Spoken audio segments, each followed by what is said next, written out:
Welcome back. Black History Month is a great example of how storytelling can be used to pass down history and tradition. So to chat a little more about that, Reggie Jackson, who's co-founder of Nurturing Diversity Partners, also head griot at America's Black Holocaust Museum, is joining us right now. So Reggie, how important is storytelling in African American culture, and what's the role of the griot in doing that? Well, griot is a term we borrow from West Africa. The French-speaking part of West Africa is a term used historically to describe the oral historians, the keepers of the history of their community. And it's always been a really important part of African life.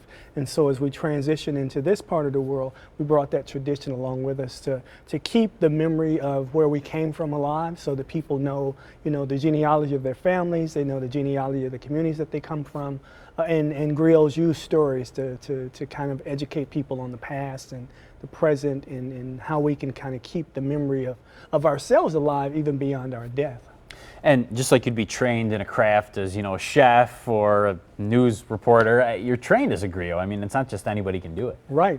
So you start learning to be a griot at a very early age. You literally have to memorize the entire history of that community. You have to be the person who knows the genealogy of each family. So if someone comes and asks you, can you tell me something about my great-great-grandfather, you have to know that history. So it's a craft that you learn as a child. If your mom or your dad is a griot, they're going to train you to become a griot as an adult.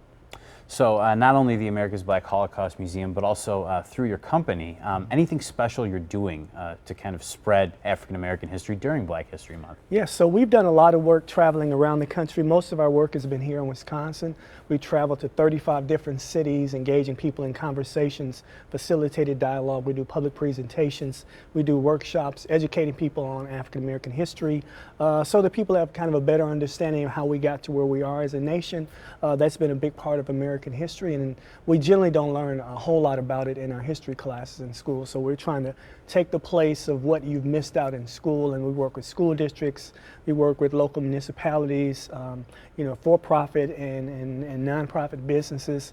We've worked with a lot of different institutions and community members around the state, and people are really interested in this history.